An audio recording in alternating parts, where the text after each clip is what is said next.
Welcome back to Pascalini Productions. I'm Pasco, and today we're testing out 5 of the industry's favorite hazers.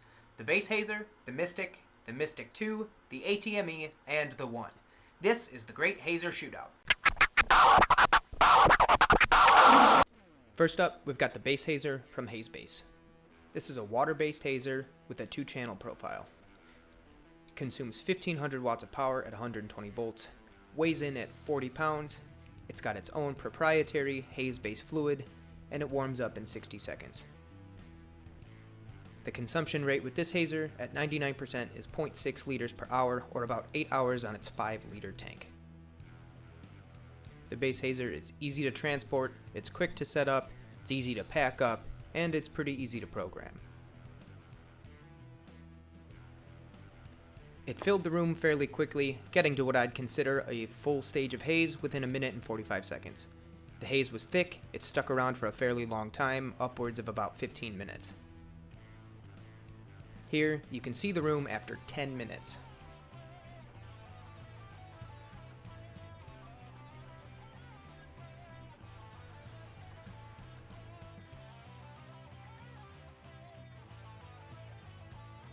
Running the off cycle on this hazer took 3 minutes and 38 seconds.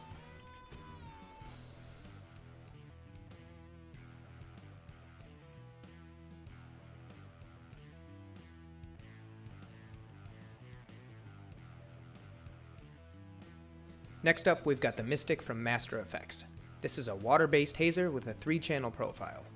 At 120 volts, it's going to draw 1500 watts of power, and it weighs 43 pounds.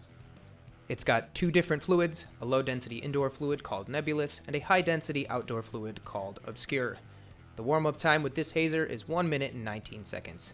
The consumption rate for the indoor Nebulous fluid at 100% is 0.2 gallons per hour, or about 6.4 hours with its 5-liter tank.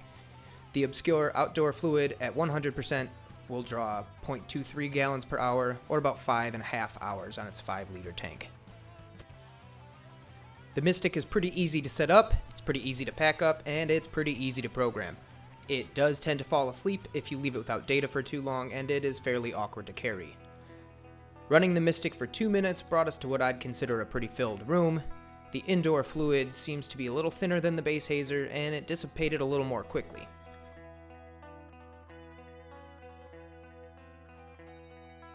Here you can see the room after 10 minutes. You can expect a 3-minute cooldown period with this hazer.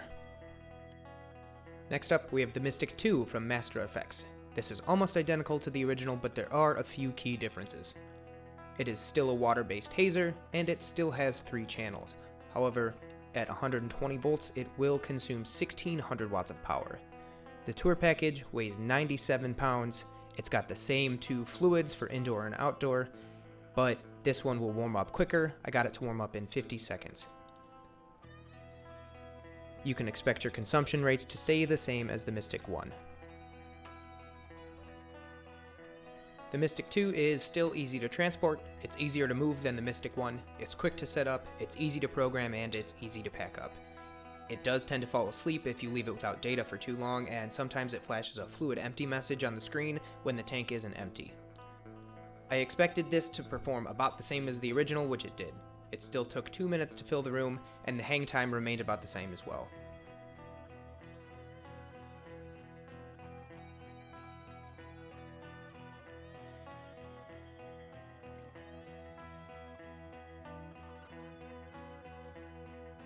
Here you can see the room after 10 minutes.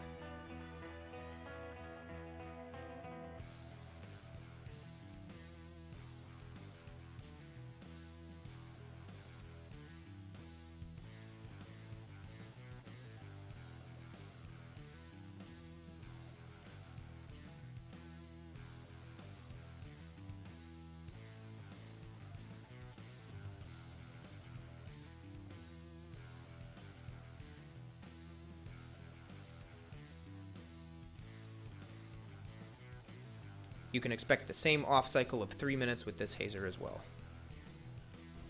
Next up, we have the ATME from MDG. This is an oil-based hazer with a 3-channel profile. At 120 volts, it's going to consume 1400 watts of power, and in the tour case, it's going to weigh 243 pounds. It has its own proprietary MDG neutral fluid and does require a CO2 tank. The warm-up time with this Hazer was 8 minutes and 20 seconds. The consumption rate at 100% according to the manual at 40 psi is 23 hours with a CO2 burn rate of 0.79 pounds per hour, and at 20 psi you're looking at 46 hours with a CO2 burn rate of 0.4 pounds per hour on a 2.5 liter tank. The tour case provides both power and data in and through, which is super convenient. It also has a space to house the fan, which is another MDG product, and it has a drawer to hold a C-wrench, power cables, or anything else you might want to include. It's a little difficult to transport if you don't have the tour case, and CO2 transportation is regulated, so be aware of that.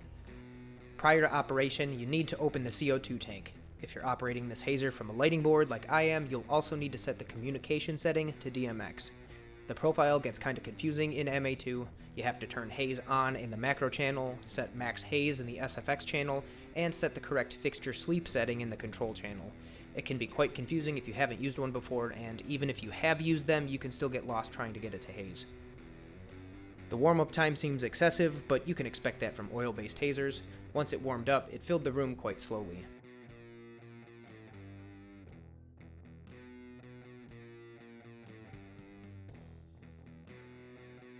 The haze was much thinner and silkier than any of the water-based units that I'd tested before, and it had pretty good hang time after 10 minutes.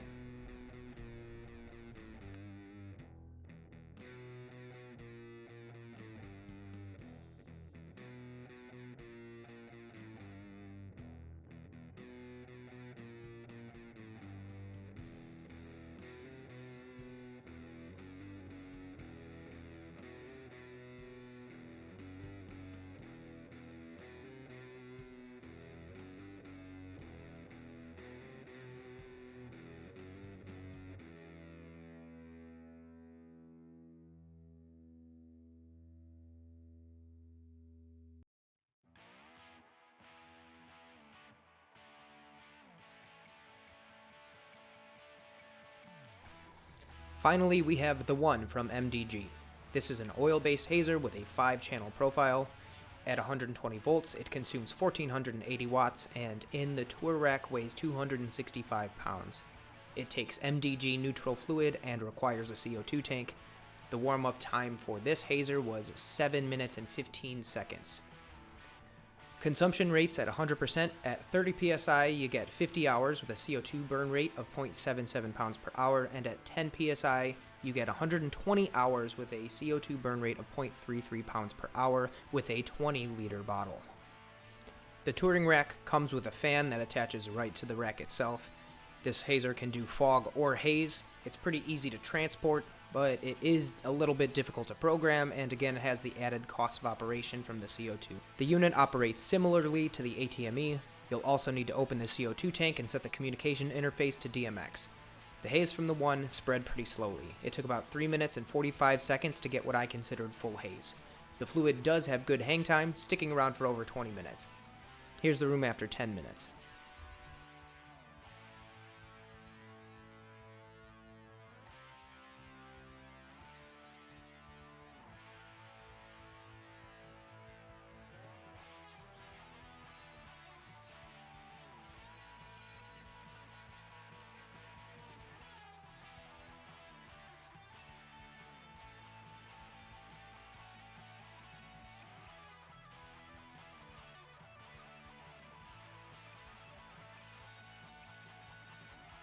Each of these 5 Hazers has its benefits and its drawbacks. Some of them are easier to program, some of them are easier to transport. Ultimately, they all get the job done. Personally, I prefer the ones that are easier to program. Let me know what you prefer in the comments, share this video with your LD friends, and be sure to subscribe.